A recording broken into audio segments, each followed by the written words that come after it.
Así queda el trabajo final después de la preparación, después el cocimiento durante 1 hora y ahora está servido.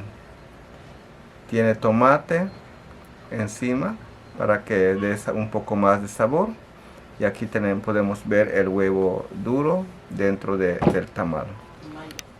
Lela liti bishu tsokol umeyahil bora chenu hantalubin.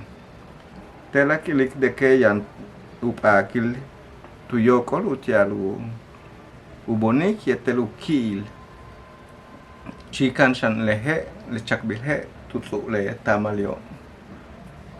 Wakati leshe yan ton tulaklu bideo bish desde bash tubisa bish betabik yetel bish tsokik.